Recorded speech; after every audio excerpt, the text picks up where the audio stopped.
Lions Talk with Smoke and Jeremy B. How's everybody doing?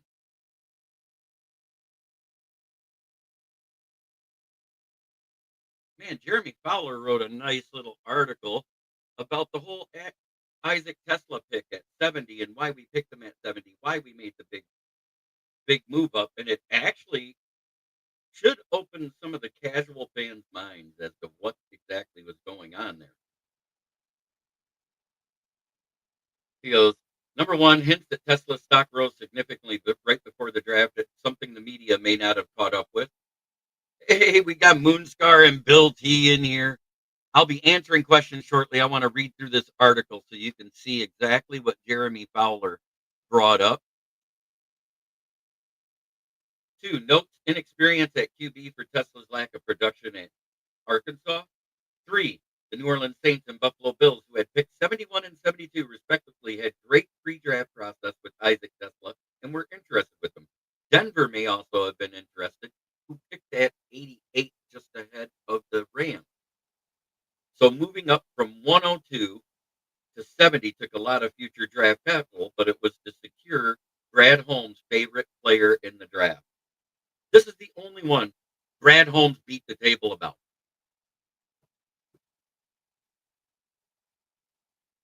Brett DeWitt's in the chat. So I think that was kind of important to share that with you. And that's the summary of what the article says. You can find it on ESPN.com. Jeremy Fowler is the writer. He writes about more teams than just the Lions, but he also is Lion-centric.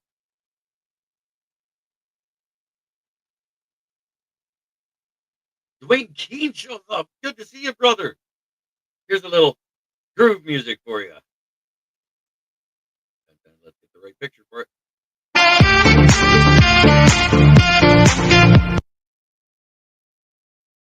There he goes.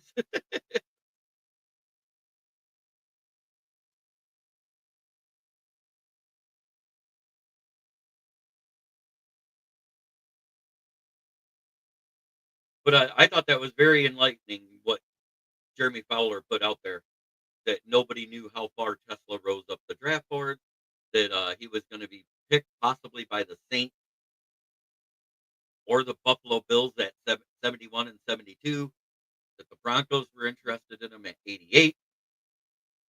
Rams tried to move up, and they offered this year's third, next year's second, and a fifth. I noticed even though the Lions front office celebrated more than any other teams, they were not as enthusiastic in past years. I noticed that with every pick, and it kind of goes along with what we said going into the draft. This was a mid-draft. There wasn't a lot of flash and circumstance and pomp and circumstance with big flashy names at key positions. It was a whole bunch of solid role player guys. Yeah, that was the one guy he wanted.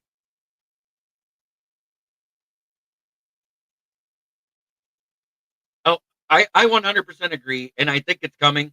That Brad said just the other day he's been in contact with Zadarius Smith. They've been calling him. They're close to something. They're trying to work it out, and I think it's because we don't have as much money as the casual people think. He goes, I always wanted to ask what you think about Tate Ratledge, and do you think he could be a starter in the first couple weeks of the season? Okay, well, that's a good question. Tate Ratledge was one of the best guards in this draft coming in. I've been saying we needed a guard. We needed to bring him in. If nothing else, Paul Jones. If nothing else, we needed him for our future, if not this year. I do believe he has a chance to supplant either Graham Glasgow or Christian Mahogany. So I do agree that Tate Rutledge could start in the first couple of weeks. And nobody's starting position on that O-line at the guard position is set in stone. We all saw how bad Graham Glasgow was at right guard. And when Christian Mahogany came in, it at least didn't look as bad. As a matter of fact, most of the time it looked better in the 3 games he played. So I think Mahogany right now is penciled in as the tentative left guard starter, and Glasgow is the tentative right guard starter until after the preseason's done and they make their roster decision. Because I think they're going to look at film in camp. I think they're going to look at film in the games.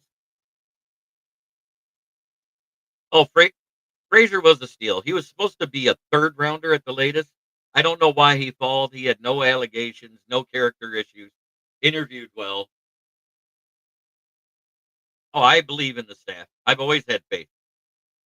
I'm one of those ones that's been saying, the only thing I've asked for the last 4 years, and I'm you can go back and watch every draft show that I've ever done pre-draft.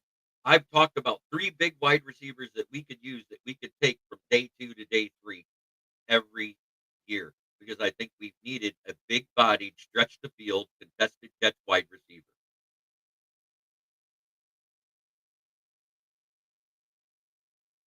Howie Roseman. Howie Roseman, Quezzy so far. We can question it, but they've had success.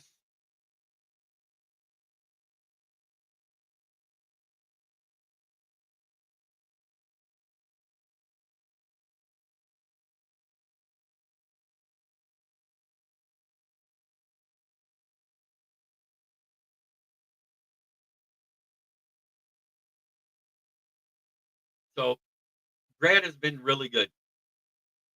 Uh, Howie Roseman. What's some of the other teams? Les Snead, the Rams. He does a good job. Do any of them do perfect? No.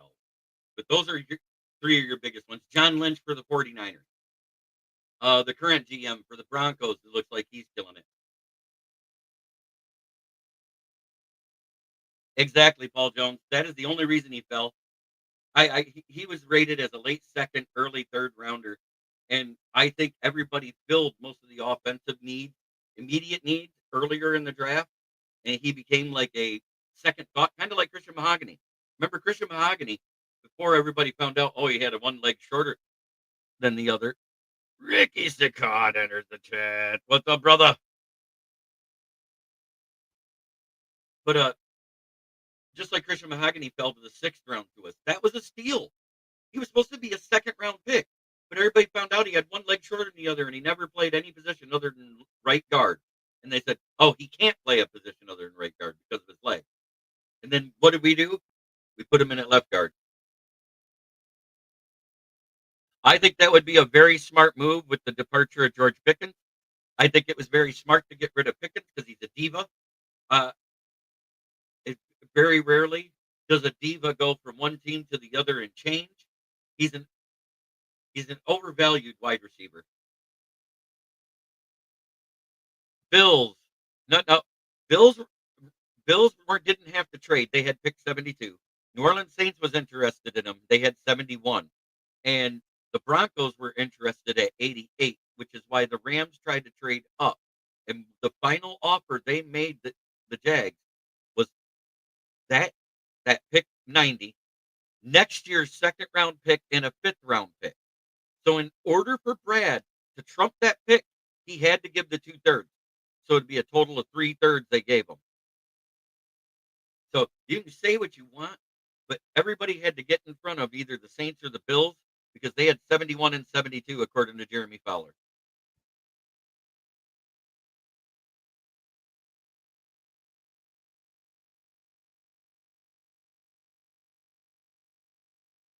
And that Tesla's meteoric rise was because of the combine and how he played at the Senior Bowl. He actually earned the Senior Bowl bid because one of the other guys got hurt. One of the wide receivers got hurt either at Pro Day or at the combine, and he got the invite to be there because of his combine.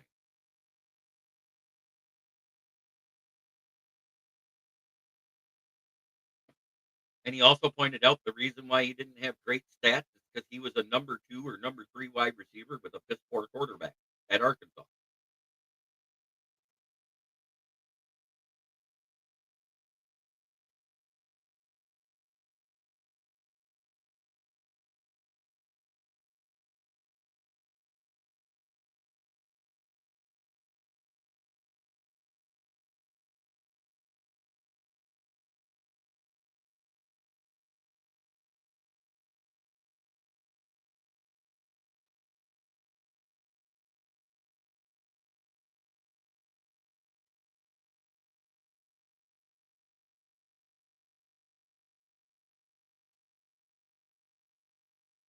Okay, that's what it was. JMO and Tesla are gonna open up so much shit underneath for St. Brown and Laporta. The offense is gonna. I'm not gonna say it's gonna be just as dangerous because we really don't know what the game plan is with Johnny Morton. We know it's gonna be similar. I think we're gonna see way less of the trick plays. I mean, reverses, double reverses, and flea flickers have been a part of the NFL since the 60s. So let's not say that that's anything new, people. It just was new ways of doing it. They did it out of the same formation with different personnel all the time.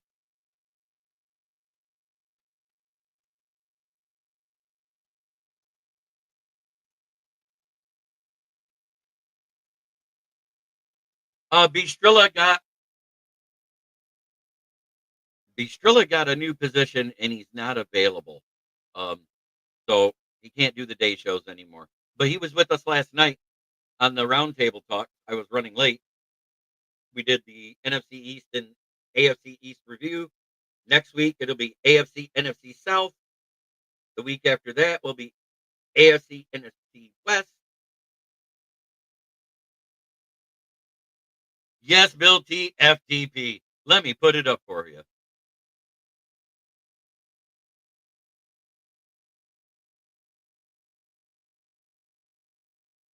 Yeah, you have, because you're either loved by Lions fans, hated by Lions fans, and everybody else hates you, Motown Mitch. I get it. I love you because you come in here and you do have some good takes every now and then. And not all of them are perfect, but nobody's perfect. So it don't matter.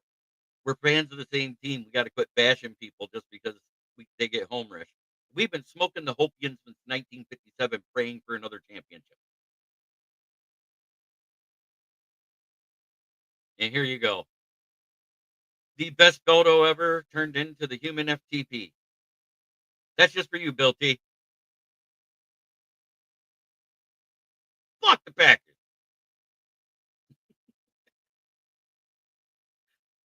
Oh, my steals of the draft. It's three of the picks we did in the sixth and fifth through seventh round. Excuse me. It was Miles Frazier. It was that safety, and then the defensive end from Boise State. The pick I hated the most was the very last pick we made because that micro machine motherfucker ain't gonna make this roster. No one. The non-perfect ones are just ones to fire up the Packers and Bears fans. Sarah! Hey, long time no see. Let me put it in the chat for you.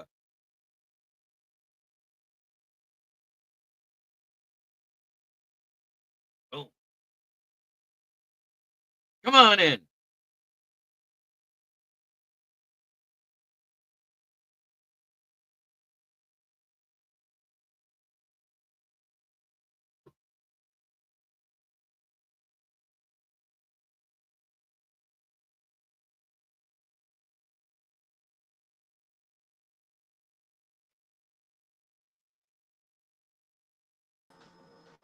My favorite Viking fan. Howdy. Hi, long time no see. I just got back from a job interview. Did you get the job now? Huh? Get the job this time? Oh, I can't really hear you. I said, did you get the job? Oh, I don't know yet, but it kind of sounds like it because this was a job. I didn't apply for this job. They saw my resume on a job posting board, and they contacted me, and so Cool. Yep, it's just been more of the same shit. But Jeremy Fowler wrote out a very specific article about why the Lions took Tesla at 70 and why they had to give up the draft capital they did. And it actually, but congratulations. I hope you get that job. I know you need one. You've been talking about it for a while now.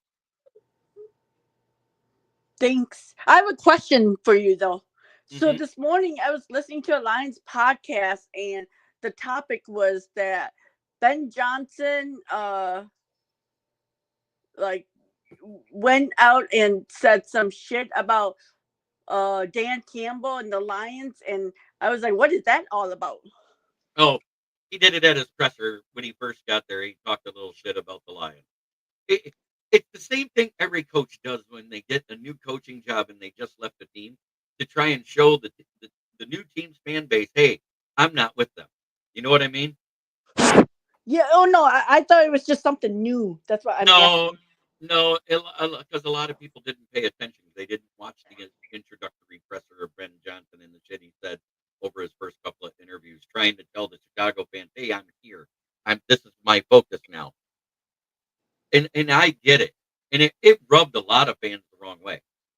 But some of these podcasters, because they're busy doing these shows, they don't always watch those pressers. Whereas I actually addressed it a long time ago.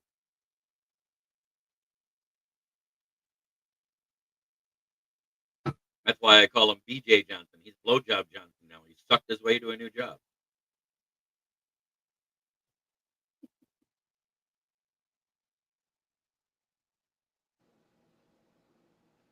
Come on, that's funny, and you know it.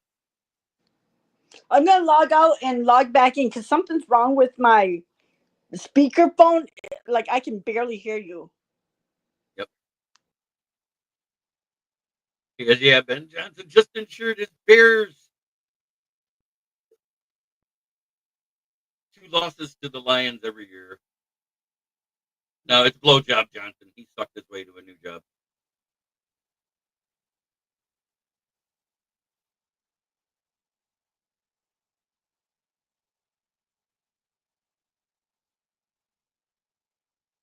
You should have been on the watching the Yoli.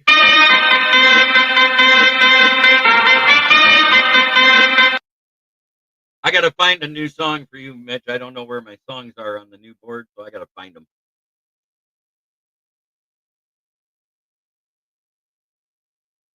Because those two I got for specific ones. Maybe I'll just throw in. This is the Motown Mitch intro again, just like it's Corey Patterson's, Ricky Saccott, Paul Jones. Getting by. Another day this side of the sod. I'm blessed to be here and blessed to be able to talk to you, Yoli. NFL commenters are trying to say Nick Chubb should go to the Vikings behind Aaron Jones. Wondering what Sarah thinks about that rumor when she comes back. I'll ask her.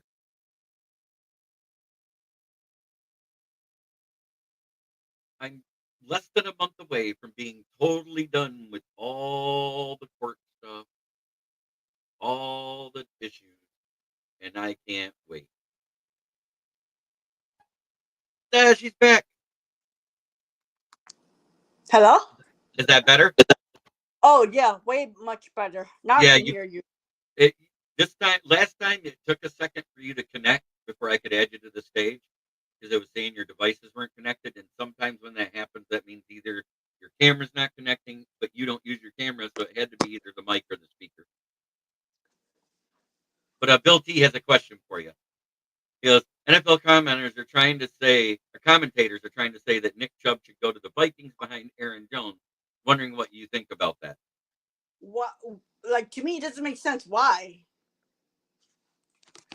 Because he would be that power back to complement Aaron Jones' game, who's more of a scat back. Yeah, but that's why we traded for Jordan Mason. I know. And to me, it's like I'd rather have a young Jordan Mason than broken down Nick Chubb.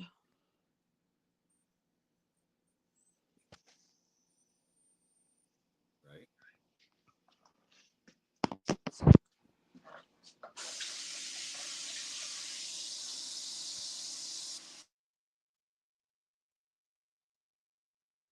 But here we are, live across Facebook, YouTube, Twitter, and the Huddle Sports app on Roku and Amazon.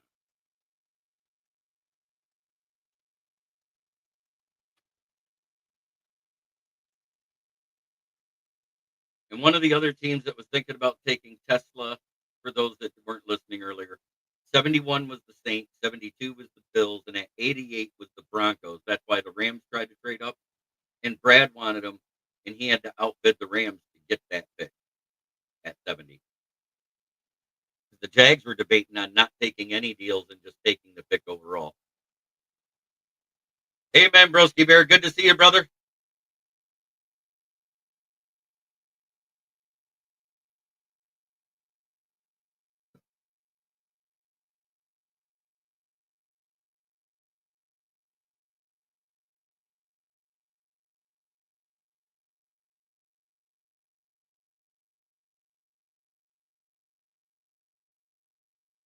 Yeah, next week's NFL Roundtable Talk is going to be boring. We're going to be previewing the worst of two divisions in the league, AFC and NFC South. Ugh. Hopefully some good news comes out because that'll help.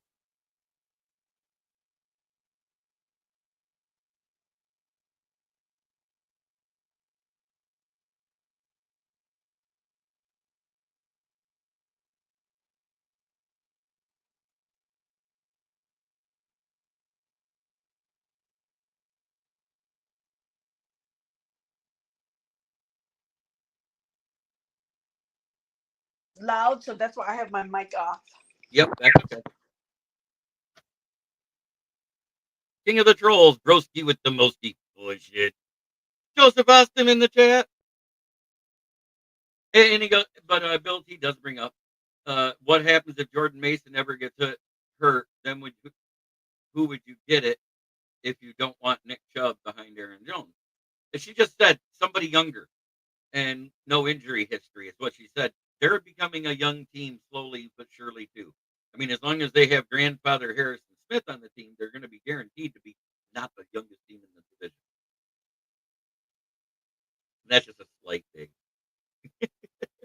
He still plays good though.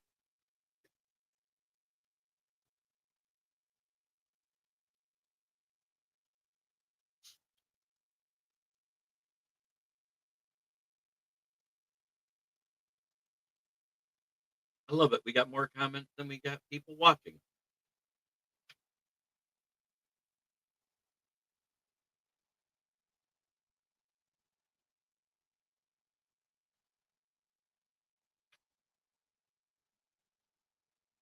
How's things at the lake, Joseph? Are you back home now?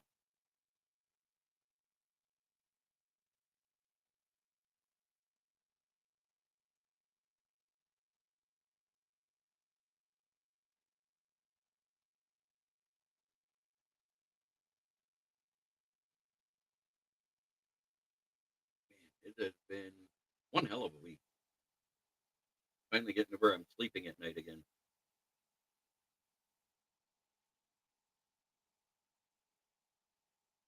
So again, according to Brad Holmes, since just before the draft, the Darius Smith has continued. Well, Motown Mitch, 2 weeks from this coming Wednesday, I actually do the NFC and AFC North. So we probably will have a nice full panel because I do have a Pittsburgh band. I have, I got fans that want to talk football for all four. I got Mike Johnson, Sarah. They're my two favorite Viking fans. So what do you think the George Pickens to Dallas trade was, and do you think they can compete with Philly? If George Pickens can get out of his own goddamn head, it will be good for Dallas. If he doesn't, the first game he has less than 5 targets or less than 5 catches and less than 10 targets at the same time, you're going to see him go off like he did with the Steelers organization.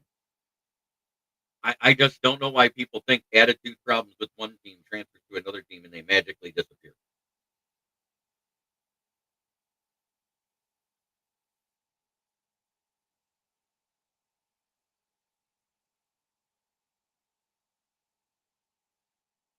Ooh, I hadn't heard that. I'll look that up in a minute. Not going to play this season. Wow. So that's why we passed on him. Well, that just goes to show you Howie Roseman likes injured players too. Remember who was the other one? Nakobe Dean. Then Cooper DeJean started the year off slow and came in fine later.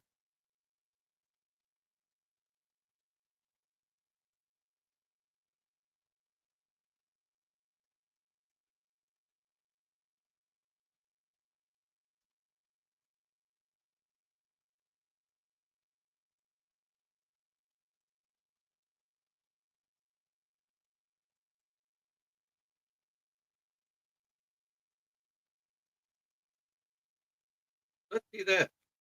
Jihad Campbell News.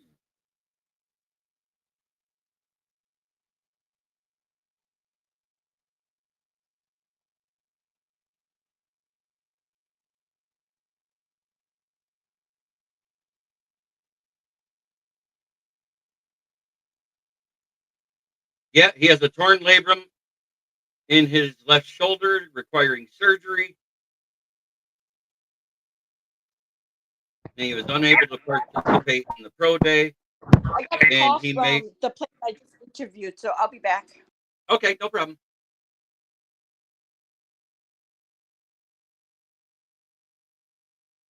I can see it working out, or I can see it falling apart.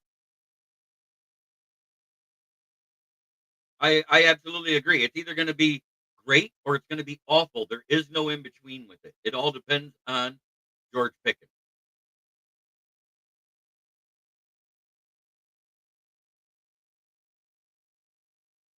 Yep, they're saying he could miss the entire season.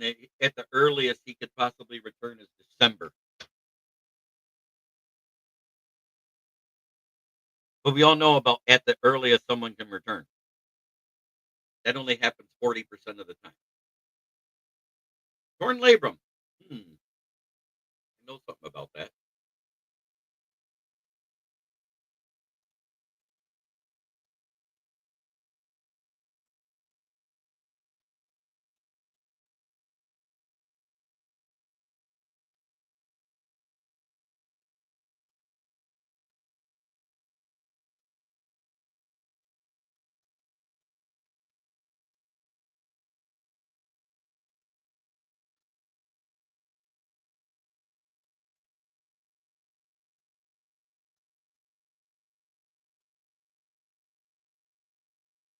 Right. That's why I do mine in 3 weeks. I do it so it's after the schedule release. As a matter of fact, we might even skip doing previews at all because we just did the AFC and NFC East yesterday. Next week might just be the schedule release show and go over the schedule of all four teams in the North and not give a record prediction. But then in 3 weeks' time, when we do the review, give that record prediction. I think that's the smarter way to go. But right now, with the way the teams are set in the East for the NFC and the AFC, for me, it was really easy. I think the teams that'll be battling for second place will be the Jets and the Patriots. I think the Dolphins fall all the way to the bottom.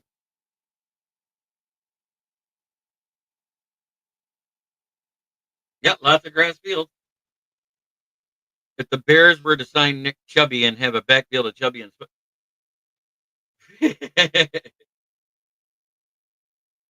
Ditto Bill, especially with our brutal road schedule. Yeah, I mean, we got 9 games on the road this year. We had our 9 games at home last year. But at the same time, we had 9 games. Bill T, I'm right there with you. I said that we wouldn't fall off to more than 10 wins as a floor, and I actually said 13.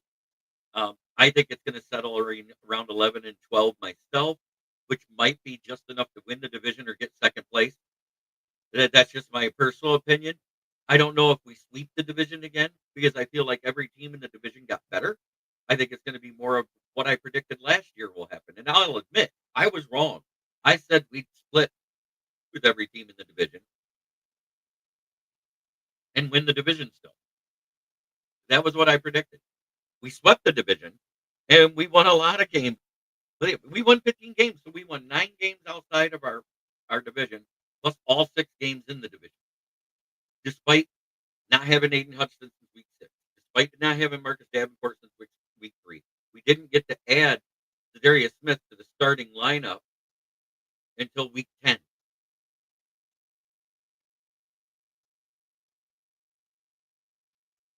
I think we could beat the Vikings record last season. At the same time, everybody wants to talk shit, and I heard them on the Ken and Ken show. I didn't engage. Why? Because I think it's idiotic that they think that somebody that was at the top didn't lose a lot, filled holes, plugged them up with the same caliber or a little better players, between the draft and free agency that they're going to stay stagnant and fall off. Everybody else had to rise up to them, did they not? I mean, I'm not trying to be a dick. I'm not trying to be boastful. I'm talking factual from last season.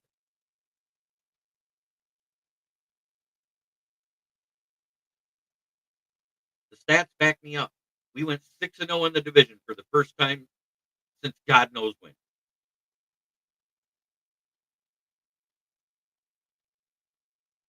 Was it the last time we swept the division in the '80s with Billy Sims and we went 8-0 in the division when the Bucks were still a part of it? Or was it Barry? I can't remember. Because it used to be a 5-team division when it was called the Central.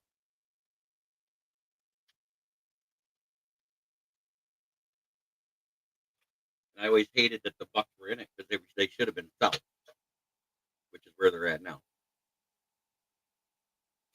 Technically, Dallas should be South and Panthers should be in the East. If the Panthers were in the East, I think they'd be a better team.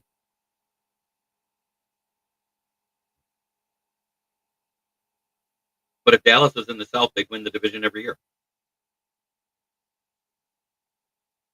In my opinion, Jared Goff could do a lot better than he did last season, plus those two power backs running in the game. Yeah, I know. It's not that I don't have faith in our Lions. I don't have faith in the road schedule.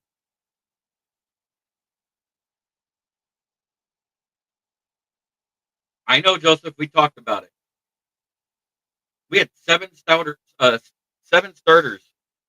No, 5 starters before the game and lost 2 more in the game versus Washington, and everybody wants to poo-poo it.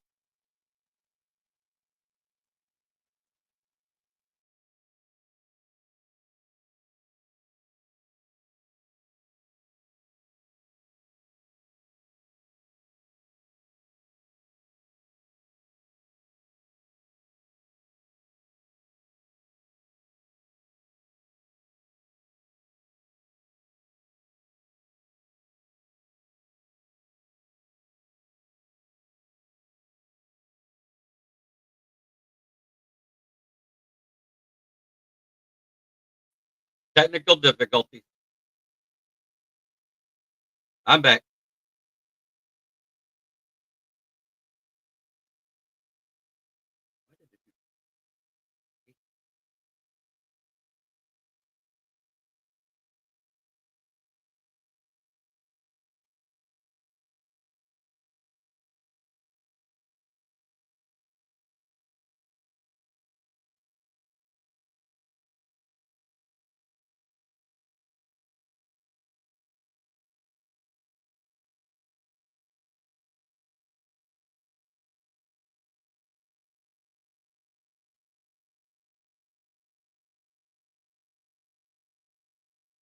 Sorry about the drop out there, guys.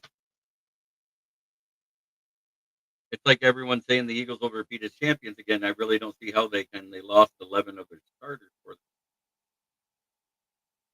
Yeah, now with the Jihad Campbell news coming out, it's going to hinder them a little bit, but I don't think they're as bad off as people are making it out to be. That's just me.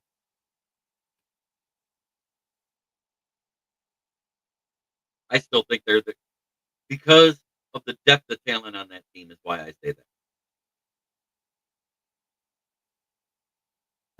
Coffee. Yeah, or brings the Darius Smith yet back and cut him and trade him or whatever you got to do. Yeah, I'm with you. We asking Davenport to play a whole season is like asking to win the Mega Millions. That's what I think the chances of it are. Dallas Chargers are all excited about the trade. They remind me of a team in our division. Oh man, good to see you, Brent, Joseph, Phil, everybody. It's great to see you guys.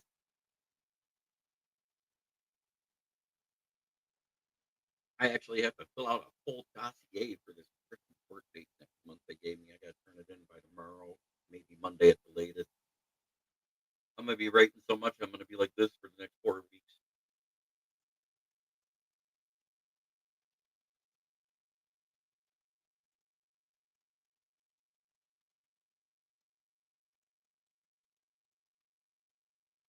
Joseph, that's why we call him Davin Poop. Yep. Or Davin Hurt. Back at you, brother. Good afternoon, Broski and Sarah. Yeah, Sarah was actually in here just a minute ago, but she just got called by the job she interviewed for. So hopefully she's here and she got the position and she starts. I know what it's like. I need to find me a writing job so I can sit here and type. That's pretty much all I can do.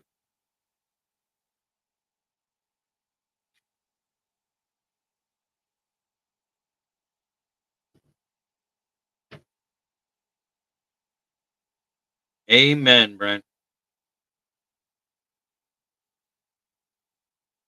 So we use Davenport as little as possible, maybe get a few more games out of him. Right.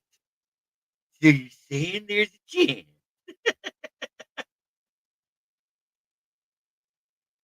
There's always a chance somebody proves somebody wrong.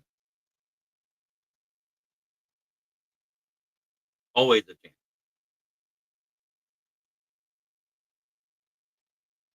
And then again, there's always a chance. See, look at us. We tell rival fans, good luck, get well, say prayers for their family in dire situations.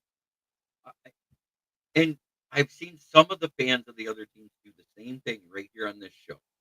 And I want to say, of this show, I think I got some of the best fans from all the fan bases all around.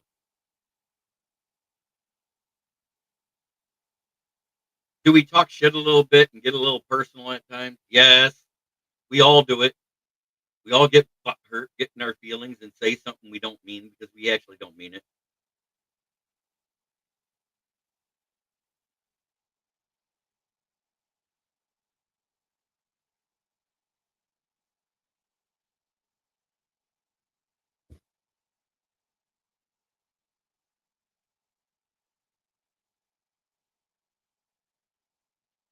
Right. If he stays healthy. Way too early. First to fourth, I'm going to say the same thing I did last year. Lions win the division. Second and third will be fought between the Vikings and Packers, and the Bears will still take last fucking place. That's what I'm saying right now. I would never me talk shit. I would not know how. Motown. Oh yes, yes, yes.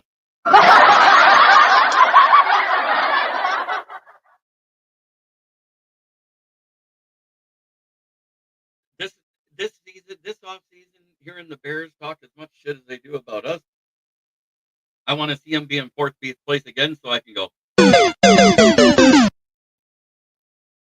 You are the weakest link. Goodbye. Yeah, if Davenport stays healthy, he could be a great pickup.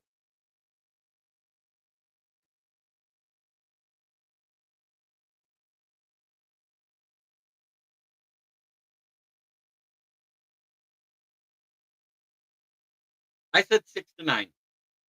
I said 6-9 last night when we were just hypothetically talking about it between the guys after the show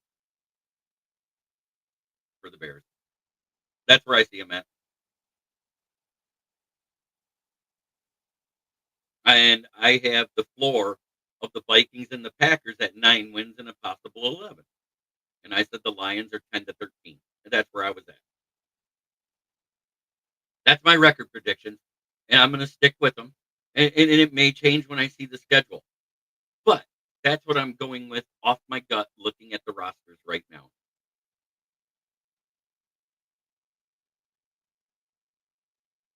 We all need to gang up on Mike Johnson next time on live and tell him that Aaron Rodgers is a Viking. See how pissed he gets, how much of a rant he goes.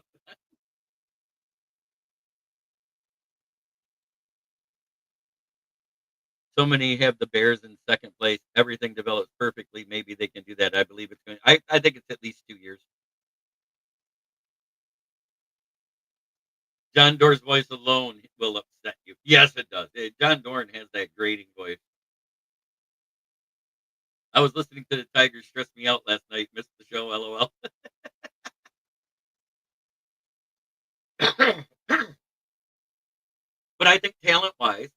The Bears are better than they were last year, but they were a 5-win team that couldn't figure out how to win.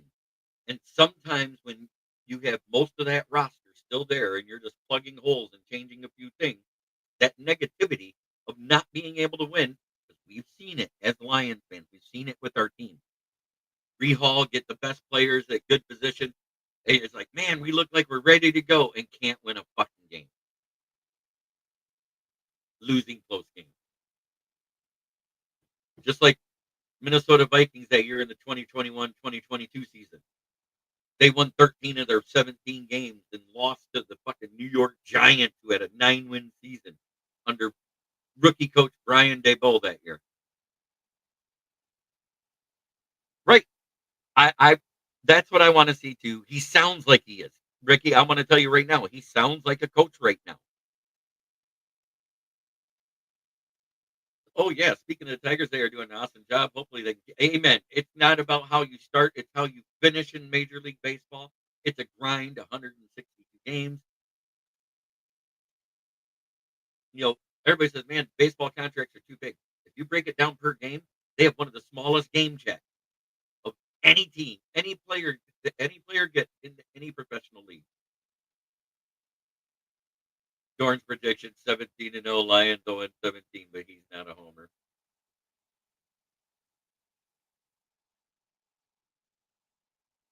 Right. No way you coach under Campbell and not learn something, right? Absolutely.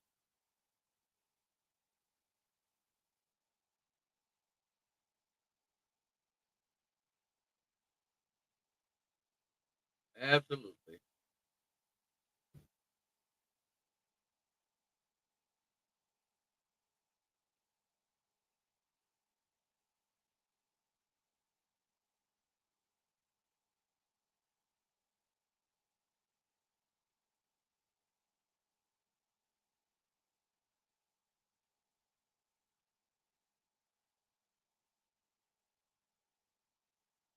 Ben Jensen said he unlocked Amon Ra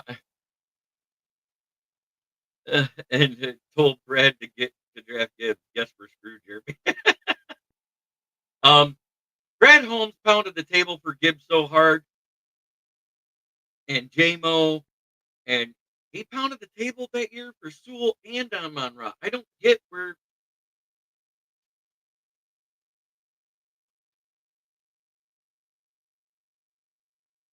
Oh,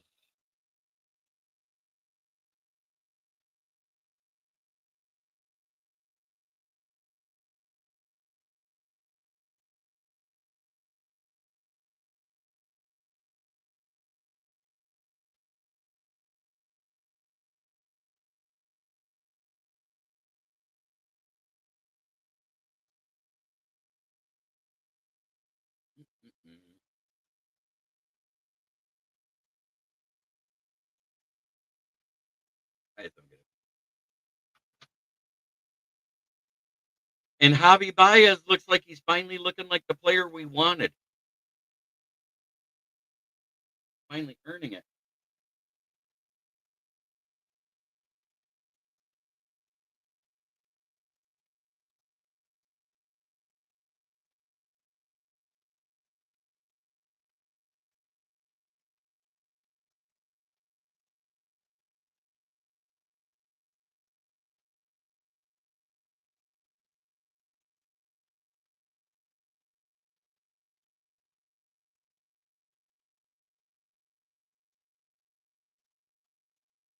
They did say that Tesla was being looked at by.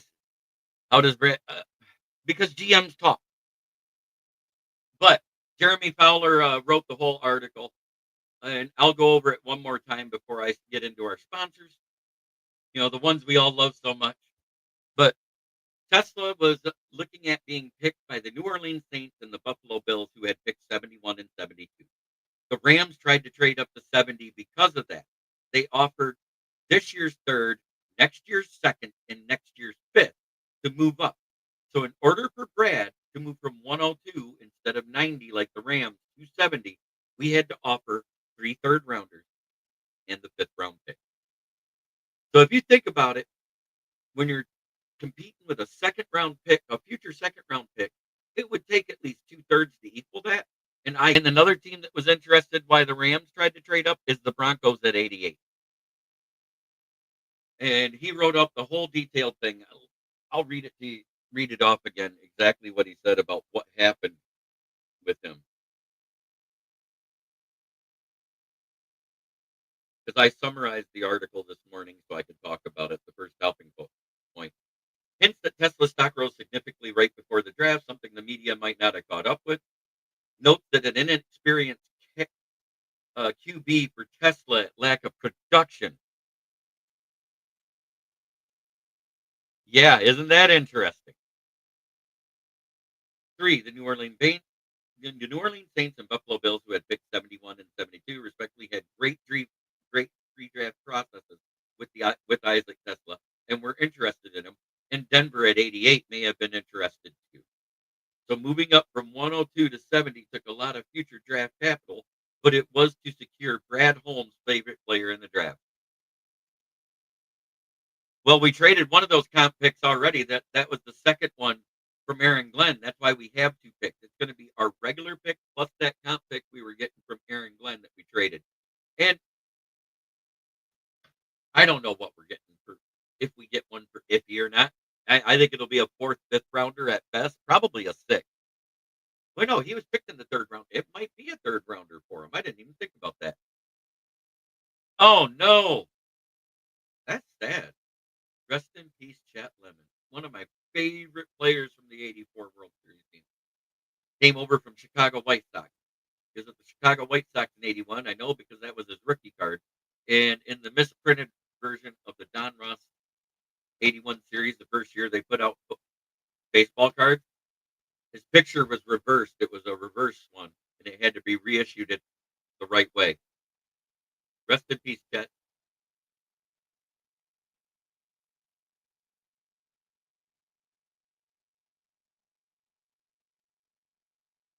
I don't know if it's you or me. It could be me. My internet has been wonky for like ever since the end of winter, and I'm sorry if that's what it is. I might have to get a new microphone out or something. Who knows? But we'll figure it out together, guys.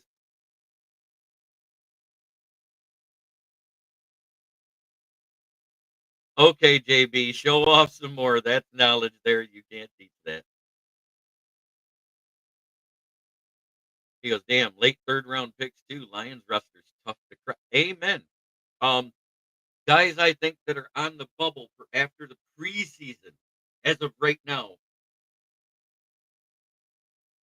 Yeah, I think that's what it is. I'm sitting too far back. I used to sit like this when I was on the show. Is that better now?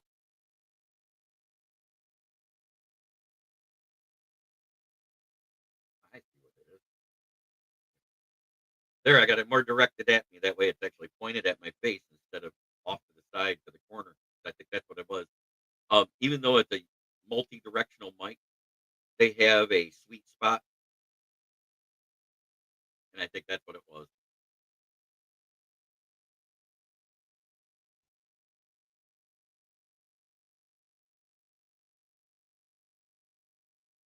There, I think I got it now. I even got the deflector working right. Oh, oh, he wants to see this space for radio. Thanks, Brent. But we are at that time where it's time to do Brent's favorite part of the show. We're going to start at the bottom today because yesterday we did the top.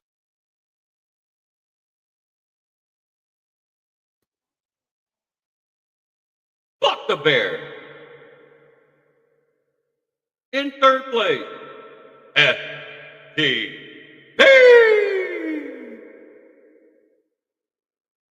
And in 2nd place, they can get so fucked. Because until there's a game played, that's the way we say.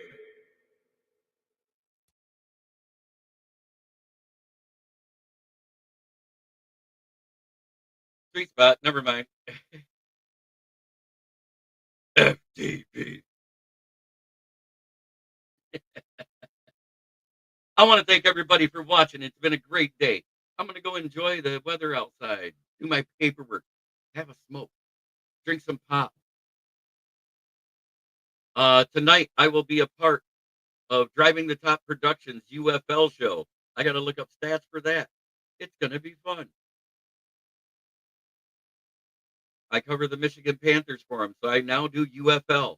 Still working on getting the college show with Jermaine going. It's a great. Joey Uso coming in at the end. Yay, hey, what's up, my brother?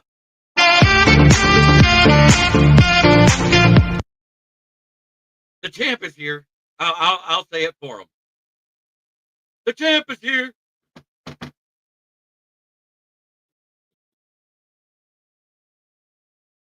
About to head to work, haha. Yeah, I'm about ready to go enjoy it outside.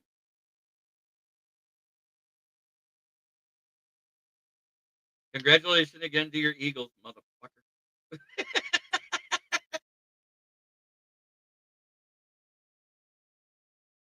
Oh man, laughing so hard I missed my mouth. I don't say that very often. It's a big motherfucking mouth. But thanks for popping in. We appreciate you, Joey. Brent, both Brent, DeWitt, and Harpauzo. Joseph, Bill T, Motown Mitch. I think I even saw Nicholas Abrams, Reagan Martinez in there. It is great to see all of you. Try every day to be a better person than you were the day before, because that's the only way to make the world a better place. It starts right here.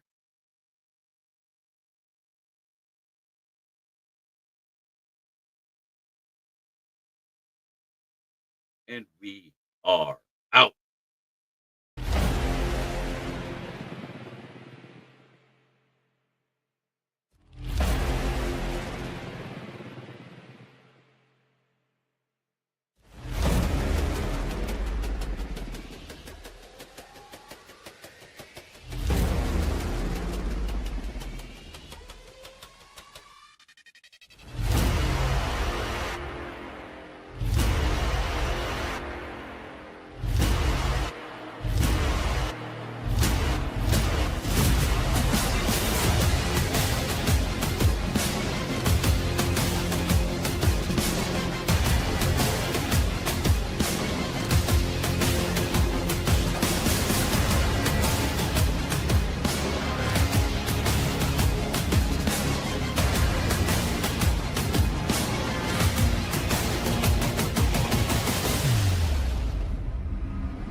This is a Huddle Sports Network broadcast. You can find us on Roku TV, Amazon Fire TV, Facebook, and of course YouTube.